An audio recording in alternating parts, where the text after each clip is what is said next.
great to see so many familiar faces back here. So welcome. And I have been so looking forward to this. Jim Hodges, I'm so thankful that you were willing to shake the arena dust off your boots to join us tonight. And I actually took my hat to the car wash today. I used a little blower, you know, to air blow it, because it was really pretty roady. So.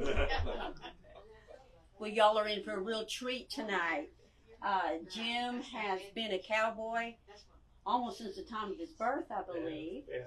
And one of his main inspirations was his grandfather, he was a little short on words, but he was long on life lessons. What? And he was a great cowboy who inspired his grandson. Yeah. So Jim grew up mostly in the coastal ranch area of Texas, and his cowboy years paralleled his job in local, state, and federal law enforcement, as well as he is a Vietnam veteran as well. If you want a real treat, ask him about some of his undercover work. Yeah. Those are some good stories. But along the way, he has garnered a great reputation as a horse trainer among all the major ranches, and we're just so blessed to have him here tonight to speak to us. So, with that, Thanks very much. I appreciate that. I always like tipping my hat because it shows everybody I still have a little hat. Kind of important, you know. So people do ask me about that, by the way. So that's good stuff. So thank y'all for coming. As Marie said, I've had 2 parallel lives. So we're going to talk about the cowboy side tonight. We'll leave all the government stuff for another day. And I'm sorry. We have to pick it up like that, right? Or can you not raise it on the yes, stand? raises if you want We to got raise it? it. We'll get on the same. Yes. Okay, great. Yes, we're good here. Thank you. All right. So the 2 parts of my life are up here on the front on the right, on my right. The book Murder Above Top Secret is a murder case I worked in 1983. Still active today, and I'm still working on it after all these years. And it's a real spy thriller for real. But this is what we're going to talk about tonight, is the cowboy side. That's the good part. So this is a book I wrote. It's a little series of essays about Texas Longhorns, and it talks about their, not only their history, but, you know, they've been used for mascots, and they've been appeared in art, and they're the most readily recognized breed of cattle in the world. Everybody knows Longhorns. And so they're synonymous and bonded with Texas. When you talk about Texas, can't hardly talk about them without talking about Longhorns. So, okay.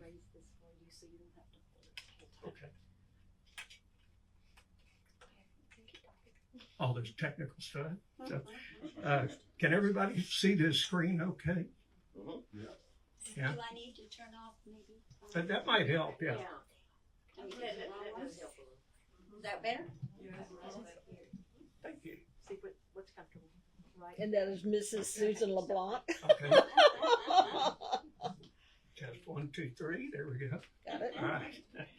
So if you can see the screen really good. Tonight, I did this program. It's called The Great American Cowboy from Ancient Egypt to the Present. And the reason why I titled it that is because most people don't know where cowboys came from. There's misconstrusions, to put it politely. Some of those are on purpose and some of those are by accident. And so what I wanted to do is kind of set that path straight about where cowboys came from, where our American ranching heritage came from, because that's also misunderstood.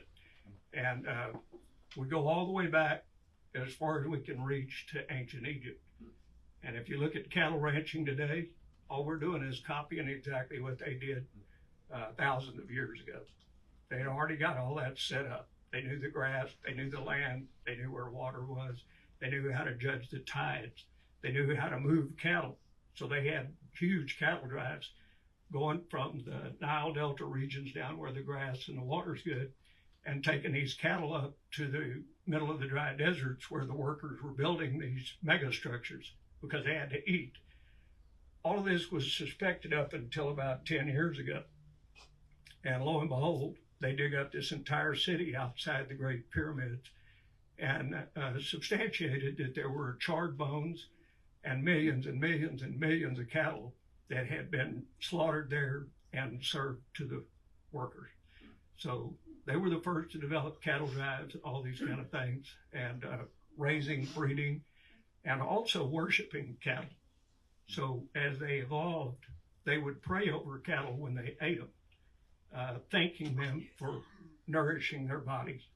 And so it's kind of unique spiritualism that they developed with them, much similar to the American Indian, where they prayed over the bison, thanking them for their contribution to their bodies.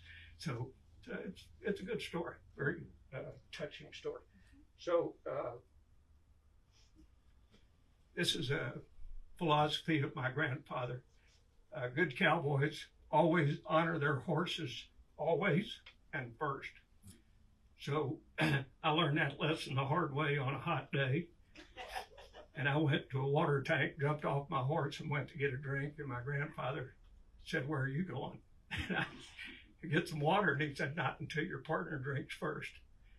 And so I learned that lesson very quick, because without him, I wouldn't be anything. And quite frankly, without horses, and they get left behind all the time. We talk about cattle all the time, but without the horse, we wouldn't have American ranching. We wouldn't have swept westward as rapid and fast as we did in the older days. And in fact, Manifest Destiny might not have ever occurred had we not had the horse to move us that quickly and service our needs in all kinds of ways. So this is me on your left, and the fellow on your right is Emeril Lagasse, the cooking chef.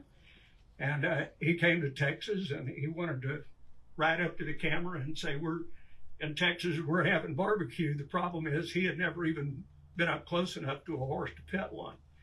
And he was terrified. He's about my height, but he weighs about 80 more pounds than I do. So we had some problems. And so I found this horse. We just called him Big Red because that's what he was. He was just a big red horse. But he was a ranch horse, and he was really good. And he's real gentle. So we got him up there, did the film, and everybody went home alive. The horse I'm sitting on was from the 4-6s ranch, and ironically, she's a mare. We don't normally use mares in the daily cattle workings, but she fit the profile. She's a big gal. She's about 15 and a half hands tall, and she could rope and drag anything on the ranch, and she liked it. So she wasn't one of these that you walked up and coo at and give treats. She didn't want any of that. She just wanted to get to work. She was a working girl. So all honor to them. This is yours truly in Baytown, Texas in 1967. And this horse was named Stormy for a reason. Nobody could ride him. And I realized all he needed was a job. So I threw that saddle on him and I said, "Open the gate." And they said, "Where are you going?" And I said, "I'm going to work cattle." And I rode that horse bucking all the way across Baytown, Texas, past where I-10 is today, and rode him all the way to Crosby, Texas. You know where that is.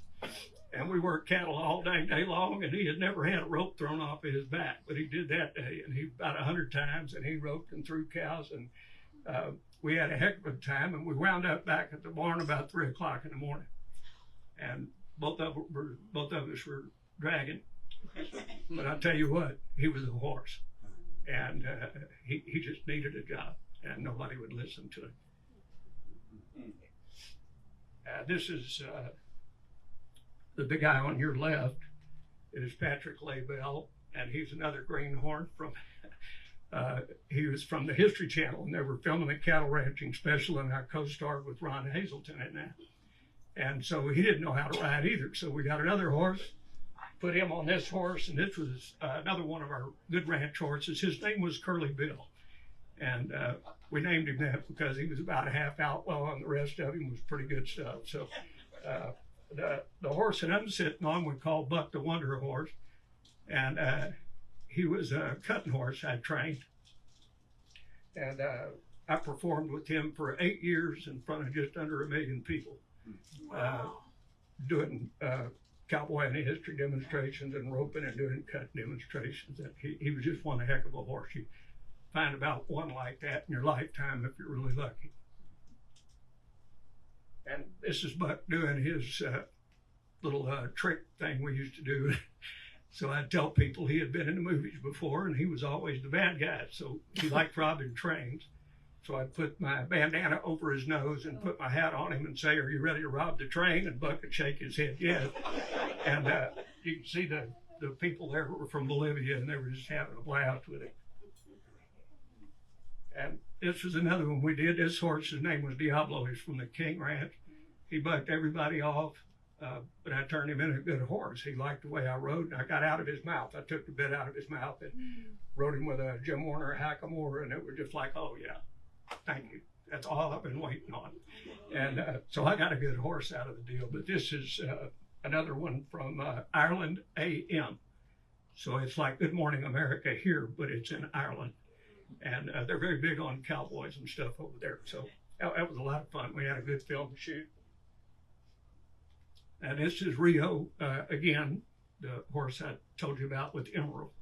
And if you look at that picture, this was on Good Morning America, but this is old style cutting. And I love that picture every time I look at it because that horse is just laying into the cow this way. If you notice, I don't have my hand on the horn. That's a roping saddle. That's not a cutting saddle. And the old style cutting was where you held the reins just a little bit above the neck, but still hanging loose and using your legs to steer the horse. And you can see what a great athlete she was at 15 and a half hands tall, and she could still cut a cow like a little horse. So she was really one for the record book. And this is her. Look how pretty she was. And the day after we filmed that, they called me from the visitor center and they said, "We got people lined all the way back up to Richmond." And they didn't want a picture with me. They wanted a picture with Rio. Again, this is Ron Hazelton and I shooting the cattle ranching special. That's Ron on the left. On Curly Bill and me on Buck. You can see he's a little small guy. And he's about 14'1". So he could get in there and really bust things up and move cows around. And even the babies, he could get down on their level and push them. And this is just kind of a collage of photos here that spotlight some of the photo shoots we did and filmed with the horses. And the one on your bottom left, if you see me with my hat up like this, that's my daughter on the front. And my son is on my wife's old barrel racing horse there at 3 years old and riding by himself, learning how to be a rangeman, just the touch. This is Buck on ESPN special, and this was a classic photo. If you can see his teeth, he had this cow made him mad during the film shoot, and he kept cutting him, and the cow had turned back. Next thing you know, the cow decided he was going to hook him, and Buck wasn't having any of that, so he bit him in the butt, and the cow got mad, ran down the wall of the fence line there, and Buck bit him in the nose right after this was snapped so hard he bloodied his nose up. The cow turned around and ran back over the cameraman that took this photo.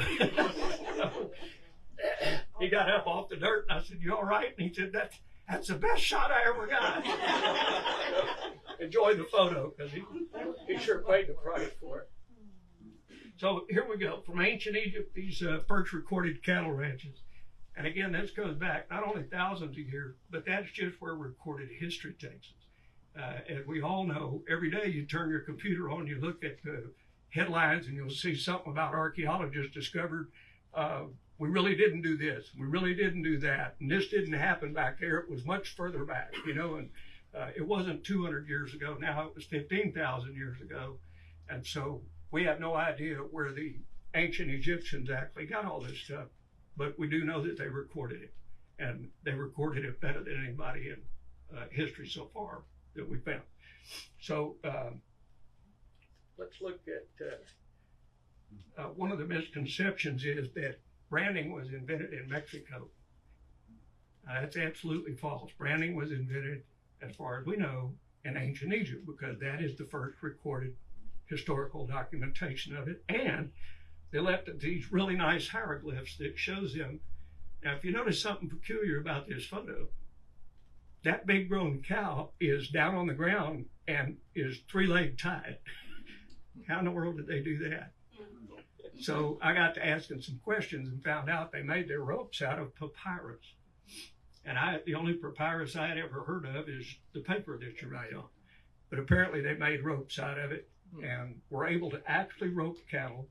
I'll show you, I think I've got a hieroglyph of Seti the First and his son team roping a bull. Oh, jeez. Way back then. So we didn't invent any of that stuff. They were already writing books on it.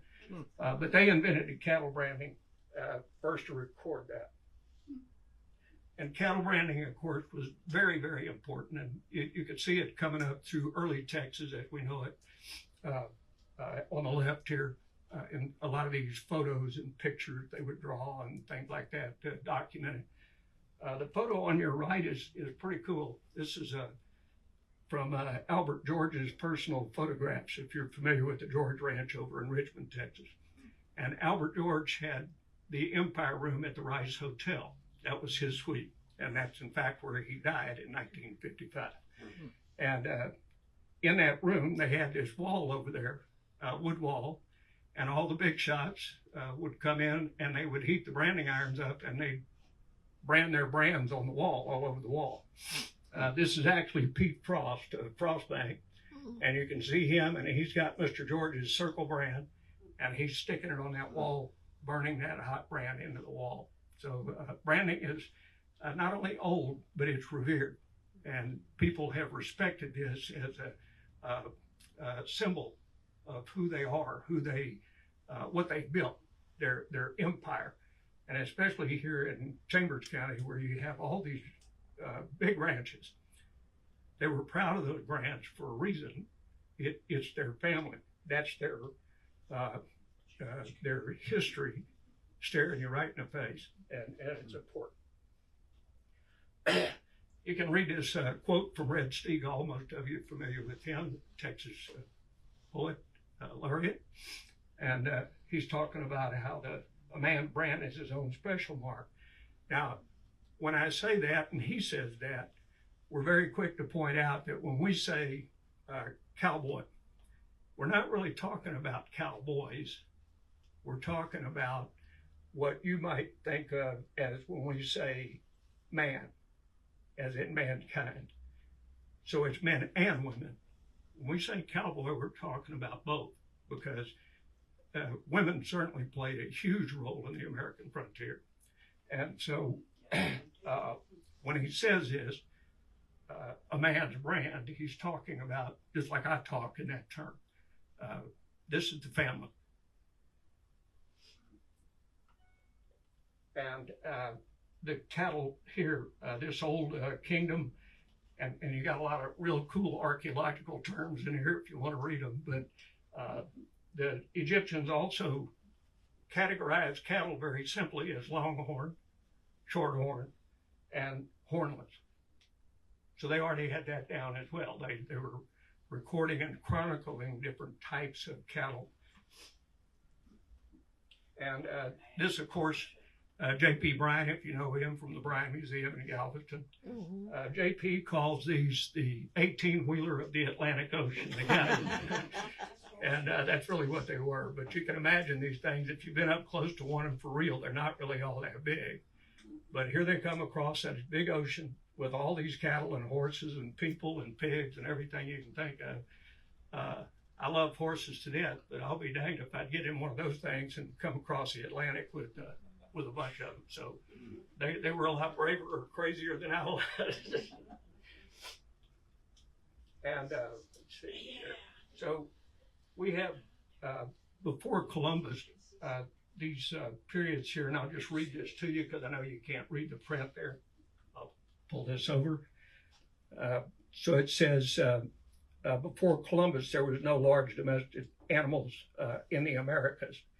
Now, that's up for argument also, because they just uncovered another archaeological dig out around Arizona that had horses They're not the horses we know today, but they're of the same DNA. So maybe we'll find out we were wrong about that too. But as history writes it so far, there were none. And so the Spanish explorers, especially Hernan Cortez, showed up in 1519. He actually came further over into around where Saltillo, Mexico is today. And he drops off these horses for the first time. Now, the key to the importance of this is that horses were a high-tech weapon in history. So the people that had horses, the Mongols, the Romans, people like that, they conquered everything because they had horses. They were faster, they could move quicker, and they could use the horses to do all the heavy stuff. So horses were held way up here. And the Spanish had a problem when they came over because the first cowboys that we're going to hear about were actually slaves brought from North Africa. And these were the Moors. Most of you have seen Shakespeare's The Moor of Venice and all that. That's what they're talking about. Around Morocco area. They conquered Spain and Portugal by using horses. The Spanish didn't have them, so they just overran them. Several years later, they had screwed up and they let the Spanish learn how to ride. The Spanish took their country and Portugal back and took the Moors as slaves. And so when they came to the New World, the law, the written law, Spanish law, and this is another kind of thing that people have to set their minds straight on. When we talk about Spain, their history has been pretty much erased out of the American culture. And the reason for that is pretty simple. They were pretty ugly in some cases. And number two, when the people in the Americas finally got rid of them, they said, that's it. So let's erase them, right? But it's not Spanish, it's Mexican. And that's the way it took place. So these Moors came with them. The Moors taught the Spanish how to ride. And so you had in the Spanish aristocracy created new terminology. So you had the caballeros, which when I grew up, I heard that caballeros were cowboys. That's not true. Caballeros were the higher aristocracy. They didn't own ranches or cattle or anything. They were just people that were well-to-do, and they rode horseback because that was like driving a Ferrari. It was something that you got seen and done. Then you had a new terminology that came up in Spain. This didn't originate in Mexico. In Spain, they called the Moors, instead of cowboys, they developed a name for them. And that name was vaquero. Oh. That's the first time that word was ever coined. It didn't mean anybody except the Moors. They were the first vaqueros. Then the charro tradition started to develop. And these were people that not only had money and ranchos, but they had a culture of ranching. And so they liked to demonstrate and rodeo, if you will, back in that days. So this all happened way before Cortez decided to come here to the New World. So if you think about that, that's pretty cool because I never learned that growing up. I learned the exact opposite. Everything I learned was totally different. And so it's an amazing story that when the Spanish got here with the Moors, the first Spanish law was that no one could ride horseback except the aristocracy. And you can imagine the reason for that. They knew that if they let the indigenous people ride these horses, pretty soon they were going to whip up on them. So horses were up, and the penalty was not jail. It was death. They were dead serious about that. They realized they got themselves into a little problem, though, because Hernan Cortez started the first ranch in the Americas. There wasn't any. So he developed this ranch. The brand was the 3 Latin crosses. And he was a guy that wanted to experiment, so he began crossbreeding these cattle from all over the European area. So the Longhorn, as we finally found out through their DNA, really are from the Middle East, from Africa, from Spain to here. Hernan Cortez did something to them, either on purpose or by accident, because in 1619, what we know as the Texas Longhorn today appeared on the Texas frontier for the first time, as recorded by Native Americans in cave etchings, and they didn't know what they were. So they thought they were signs of good luck when they passed. And they didn't need them, they just worshiped them. But Hernan Cortez, there's the Longhorn there, 1691. I'm sorry, that's a little plug for my book. I had to sneak that in on you, but that's a pretty cool picture, because if you know Frank Ray, the artist, he was known as the Rembrandt of the Longhorn. And so that's him, and right behind my head there. So a little plug for the book. So the first American cowboys and cattle workers were actually these Moor slaves. And as Cortez developed his ranching operations and the cattle began to grow and his holdings began to grow, he realized he didn't have enough workers to keep up.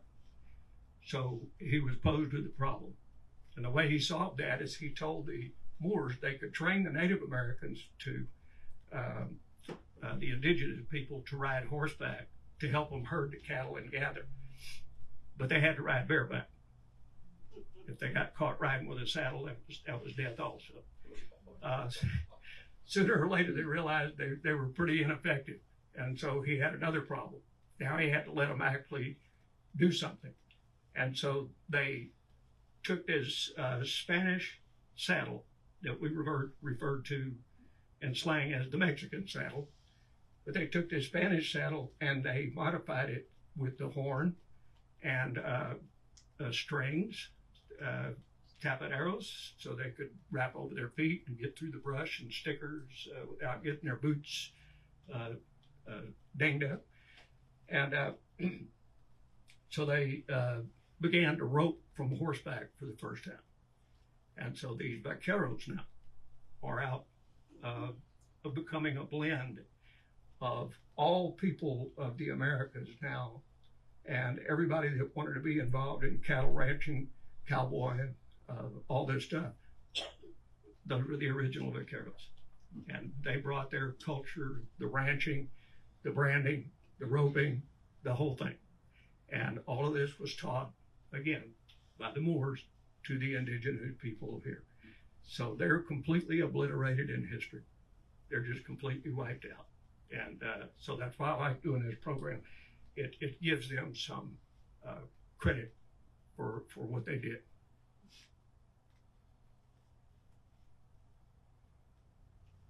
And this is actually what the first cowboys, if you want to call them, these were the first vaqueros. That's what they looked like.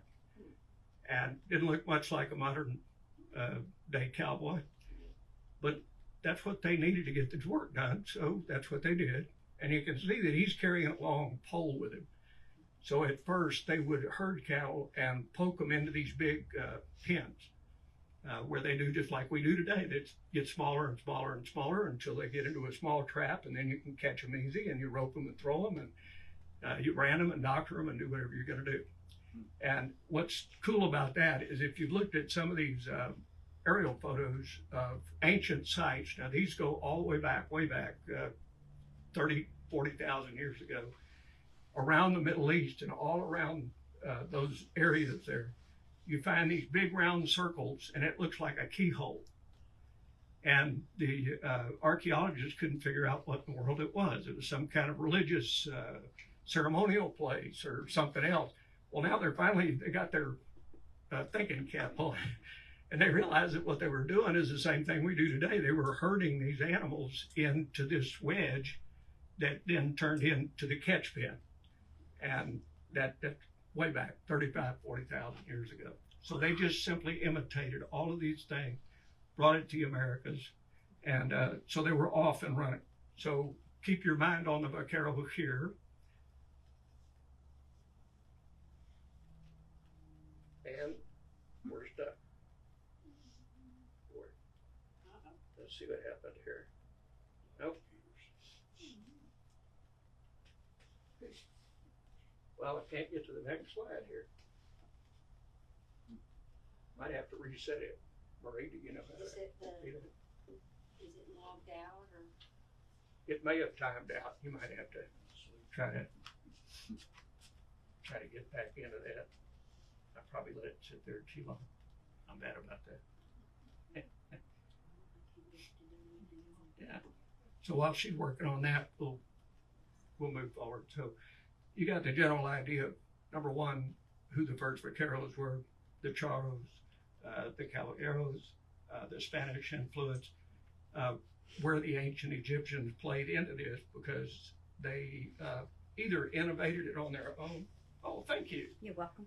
And so this was another milestone, and most of you are familiar with Galveston. Galveston got its name from Bernardo de Galvez. And the reason for that was he helped our American colonists kick the British out of our southern states, all the way off the end of Florida and all through the islands out there, sent them packing. And so the colonists wanted to pay him back, and they only had one town that was not named, and that was Galveston. So they called it Galvez Town, and it eventually morphed into Galveston. So what did he do? He commissioned America's first cattle drive, as they call it. And so in 1779, to help the colonists, he had to feed his army. And he wrote the mayor of La Bahia and told him that they needed all these cattle. Well, they went out and rounded them up on foot. And if you can imagine this, on foot, they drove those cattle, about 300 head of cattle, all the way to Louisiana to feed Galvez's army. And of course, they needed more by the time they got that load. And this just kept going. And pretty soon, men like James Taylor White, most of you are familiar with the White family here in Chambers County, he started seeing the business idea. So James Taylor White jumped in on this, and he did the same thing, rounding up cattle, bringing them east. William Barry Duncan came in right behind him, and so forth and so on. So it became an industry, and so much so that I always say it's kind of like you're driving cattle from here going east to Louisiana, and you run across the Buc-ee's out here. So it was a place, it was a ranch, and they had contracts set up with them where they could stop. They could graze the cattle at a certain spot. They had, in some cases, they were sophisticated, and they had rafts where they could take some of the horses and riders across, and they would swim some of the cattle, or take the lead steer across, and the rest of the cattle would follow him. So people would charge you per head to feed you overnight, let your cattle graze, and then you'd be up and running the next day. And so it was a massive network of people out here. All the way from La Bahia in South Texas, all the way through to Florida. Amazing story. And Galvez has been forgotten, of course, right? I never learned anything about Galveston except we knew how to go there and fish. I never knew how it got its name. And that's his first cattle drive there. Let's get on here. One of those other pioneers was Henry Jones. And Henry and his wife Nancy came here, and they were part of Austin's 300 colonists. They settled over in Richmond, Texas. And Henry was believing that cattle could be an industry, and everybody laughed at him. But he kept with that dream, and through 4 generations, it became, in 1900, the George Ranch. So, and it's still there. It still stands at 23,000 acres, albeit it'll be chipped away piece by piece, eventually over time. And the only thing that will remain of it is the 500-acre historical park there. That's preserved forever, which that's good. But this was Henry Jones, and you can see they had a rough time of it out here. So they got right here before the revolution started, and Santa Ana even came through. If you've been there, you know where the George's home is. That's where the original log cabin sit, right underneath that. So they built the George's home in 1899 right on top of the original home place. And they had a lot of troubles. They had children, the children died, and just on and on, all kinds of things you've read about other pioneer families having. But they persevered through it. And even in the Texas Revolution, Santa Ana came through there, and right where the big oak tree is, he tried to come there to kill the Joneses, and they got forewarned, so they ran off into the Brazos River bottom and hid. And Santa Ana didn't find him, so he spent the night underneath the tree there that's in the front yard of the ranch house. The next day they got up, took off across the ranch to Thompson's Ferry, and they crossed there on their way to Vernon Harrisburg to the ground. So the ranch has some pretty significant and profound history behind it. Most of you recognize that brand. That's the brand for the King Ranch down in South Texas. And I put November 1854 on there when William Barry Duncan was born. That started or picked up on a cattle drive moving east with the rest of them. But it was also the same year that the King Ranch was founded. So when they call themselves the birthplace of American ranching, that may not be exactly square with the facts, because from 1819 to 1854 is a pretty good stretch. Mm-hmm. So a whole lot of people wore a trail down way before they put the fences up. These post-Civil War cattle drives now changed. So after the Civil War, now the cattle drives started going north, and we're more familiar with those. Most people have never heard of the eastbound cattle drives before.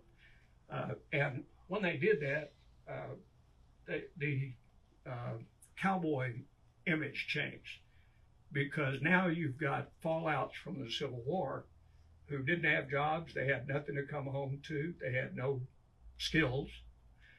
And most of them, like me, coming out of the Vietnam War, were suffering from what we call PTSD today, but they didn't know that.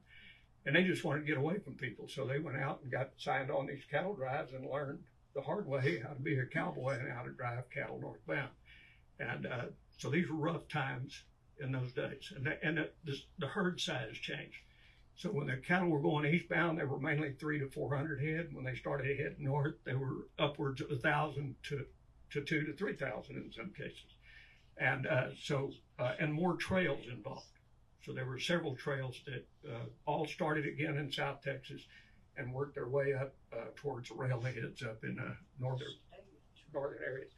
This photo is actually a real cool one, because it is from 1877. And this is on the George Ranch out in the Brazos River bottom. And these are the cowboys of the George Ranch. This is Tom Jones on his feet, and the rest of the cowboys are black cowboys that were slaves that were brought with them when they came here in 1822. And these people became cowboys and were free men a long time before emancipation ever got there. So they were treated just like family. They took on the names of the Joneses and everybody else. So you had a lot of different names in there of the people. One thing that's important to realize, though, in this photo is how well they're mounted, number one. So for that day and time, these were really good at horses. Secondly is how good they're outfitted, because they all have clothes on. They all got hats, they all got boots, they all got really good saddles and gear and all that, all provided by the family. And the key thing to point out is Tom Jones' gesture here, because this is the cowboy salute. So what he's doing, what he's doing is he's getting on his feet. All the rest of these guys are mounted. So you see what he's done. He's stepped down.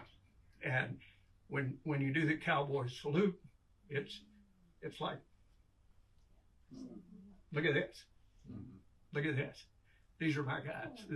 These are my cowboys. Look at them. And so it's a remarkable photo. You hear evils and good about slavery in the United States every place you turn. But there were good stories, and that was one of them. And I'm always proud to talk about that. I'm always proud to keep getting my things stuck here. Marie, what are we doing? Gotta get you to help me again.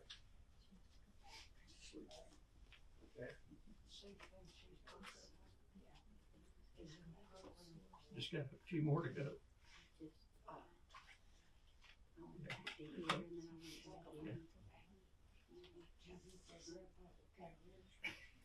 Can I ask you a question, Jim, while we're Yes, you sure can. Thank you. When you were talking about Hernan Cortez in the beginning, was this more in Mexico or South Texas? What was the location of all that? Cortez's ranch was in an area of what we know today as Mexico. It was Spain then, Mm-hmm. but around the Saltillo area. Okay, And so that's where he began American ranching as we know it today okay, in the Americas as a whole, yes, South Central and North America. So thankfully we're back up and running here. Yes. Thank you for the question. sure, So also came the Los Caninos, and these are the King's men on their King Ranch in South Texas. So they call themselves that, Los Caninos. And that was, again, like wearing a brand, a symbol of pride. And this is their band, very similar to the George Ranch, very similar to ranching today. And I remember when I was a kid, we were up on the old 9-Bar Ranch. Some of you might remember that place up around Hempstead, Texas. It was a huge place. And they always used to get the Cowboys online. And I was really proud because the day I was out there, I was a day hand. And they let me actually get in the lineup with them. So I was out there, with my head kind of popped back this way, because I wanted all the gals to see my hairdo and everything. But, and also something else changed because as the American ranching was evolving,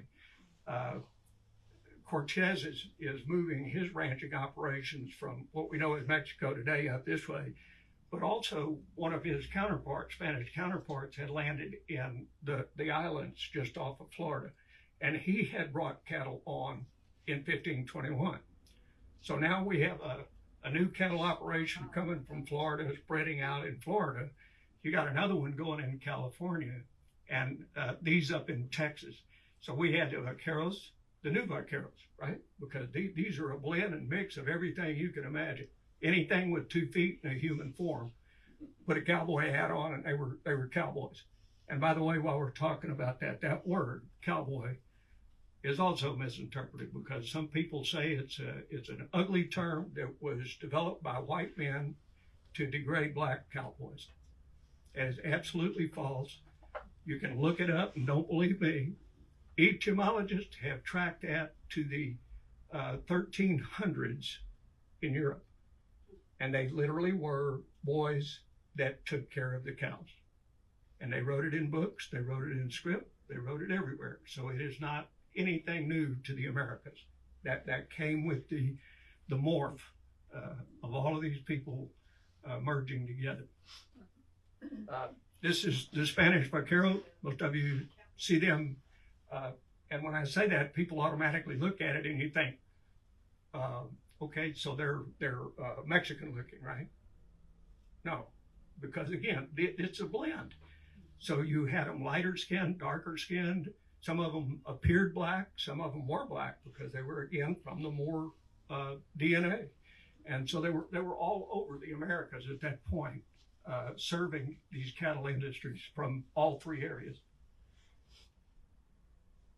These cattle that were dropped off are Andalusian cattle. And they were brought by Ponce de Leon in 1521. And this is what they looked like. They were pretty mousy looking. And so they called them cracker cattle. And again, we got to be careful of these terms in the modern day. But what that meant was that the cowboys down there would use whips. And they popped these whips and they called them crackers. That they were cracker cowboys, cracker cattle. So this is in Florida now, that culture moving this way up the eastern side of the Americas. And this is what cracker cowboys would look like in 1897. So you can see they had a different style. Basically, it's the same. You had boots, you had a hat, you had a saddle, but they're different in appearance and different in the style that you work the cattle with. And still to this day, if you go to Florida and you work with those guys down there, they'll break those whips out and they'll start cracking cattle. And so it's kind of neat to see the different varieties and how they blended together. The end of the big cattle drive era post-Civil War was about 1895. And again, that's argued. We know that one cattle drive left the George Ranch because Judge Davis then couldn't get the cattle on the train. And so he decided to make a bold drive. They left, went up to Kansas. He thought that they took the money and ran off with it because they never came back. And Christmas Eve, they were having a big Christmas party there on the George Ranch. And right in the middle of it, the cowboys were outside with a big campfire out there, and all the notables of the community were in the Davis mansion. And one of the cowboys ran in and he said, "Hey, the foreman's back, and they're out here for real." And they went out there and looked, and they sure enough rode up on their horses. They had the money.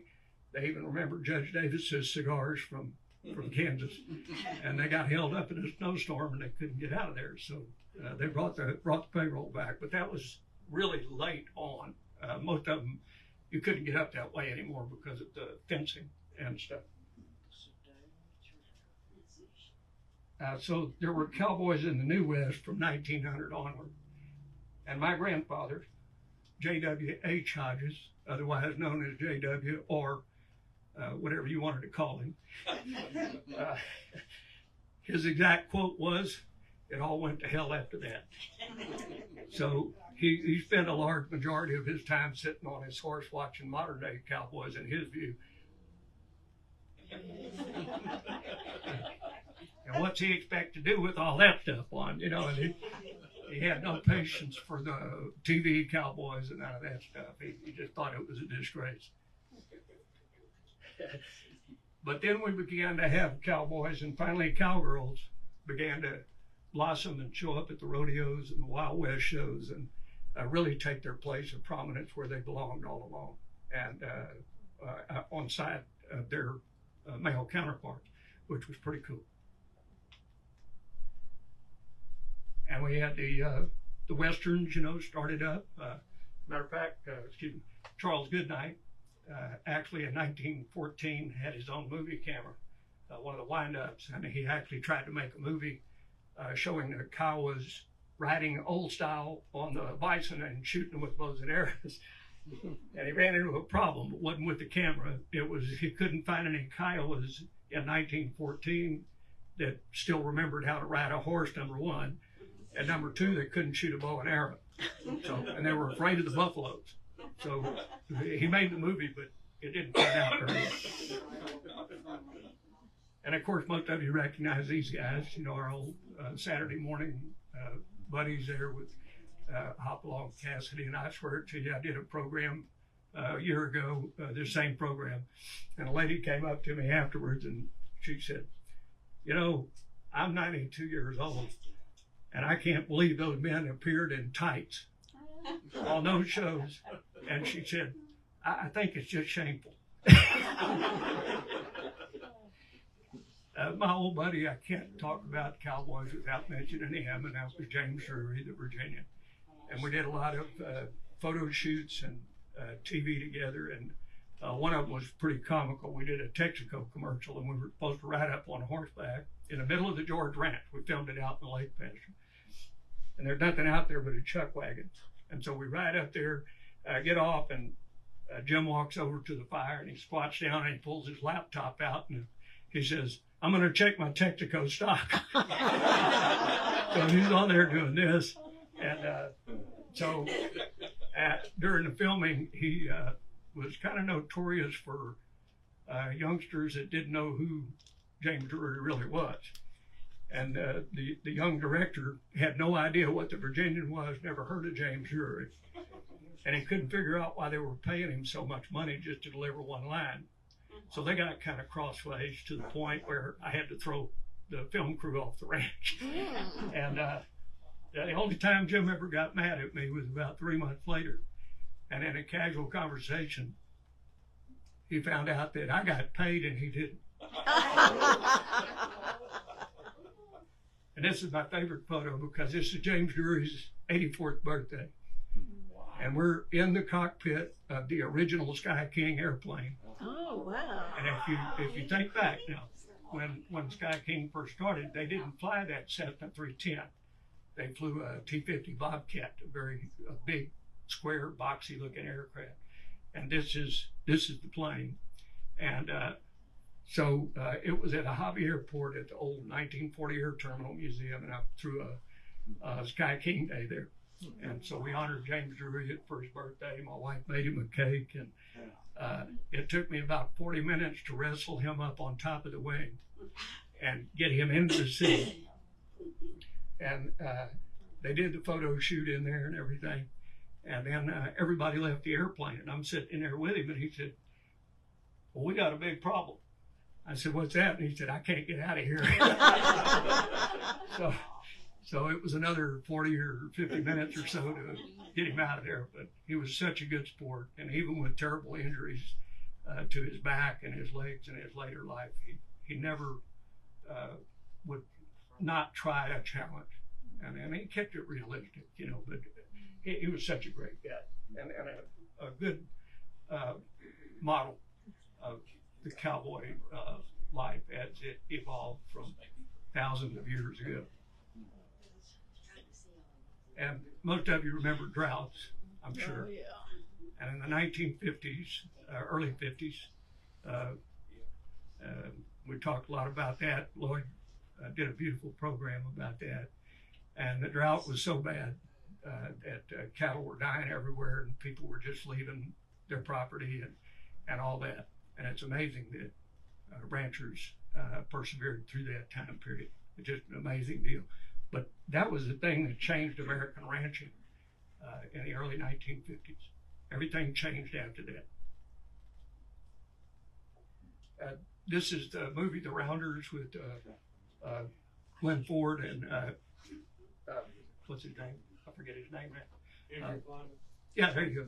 And so this is the way, if you'd have been in Baytown in the 1960s, you would have seen me and Bob Boyd running around like this. So we were day hands, and we'd ride around with the horse in the back and the saddle draped up there. And used to be the cowboys would meet at the county seats, and the bosses for the ranches would show up down there, and they would look for day workers that had some reputation.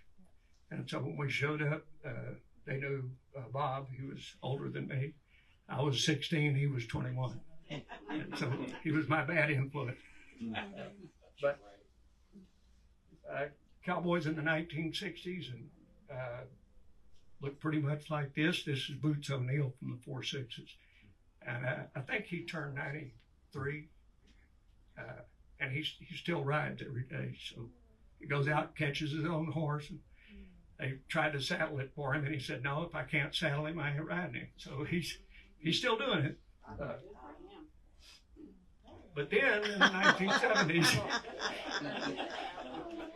I hate to recall my grandpa's statement, but it all went to hell after that. but you know what? We had a good time, and nobody got hurt. But my goodness, I can't even believe I dressed like that sometimes. That was embarrassing, and it still is today. But although I never did ever break down and wear one of those little feather hat things in the front that Mike Barber made, you know, with the Houston oil. We even today have space cowboys. This is Jeff Bezos, and most of you saw him shoot the rocket up, and they brought it back down, and he had to have his cowboy hat on because they were in West Texas when they did it and all that. So, and of course, present day cowboys look like these folks. And I look back over my grandfather's frustrations, and I can model myself doing something like that when I see some of the way that they dress nowadays. What tempers that is the fact that they're keeping the tradition alive. And whatever that takes, however they look, however much I dislike it, I'm for it. Because if we don't keep this alive, we won't have food to eat. And that's awful important. And as our time and presence move forward, it becomes more and more paramount that we never forget where our food comes from. And we never forget to honor those that bring it to our table. And those are these workers out there, day in, day out. And they bust the ice out of the water tanks, and they do things in the hot sun that other people would have given up a long time ago. Perseverance, guts, grit, whatever you want to call it. But it does me great pleasure to pay homage to them and to wake up some of the young folks who see this program and they change after it's over with because they don't realize that food doesn't come from HEB. Food comes from the ranches and the farms. Yeah. And so it's an eye-opener for them. No good movie or TV show would be complete without a cowboy riding off into the sunset. And this is me and Buck the Wonder Horse on the History Channel when we closed it out. And they had written in the script that Ron Hazelton was going to ride off into the sunset and give his closing comments. And Patrick Lay, whatever his name is there, he comes up at the end of it and he goes, no, Ron, we want Jim to ride out there because he looks like a cowboy. So he said, Jim, just ride out there, right into the sunset, and then we'll do a voiceover of you saying something inspirational. I said, well, that's fine. So I rode off, and here I go, and it's a beautiful evening out there, as you can see, and the sun was setting, and it just, it got me. So I just kept on riding, and I could hear him on his bullhorn. That's okay, Jim, come back. We're through, cut, come back. I just kept going. And about 11:30 that night, I rode back up to the barn on Buck and put him up. And we had a good day that day. But that's a good way to close the program up. And if you have any questions, I'll be glad to answer them real quick. And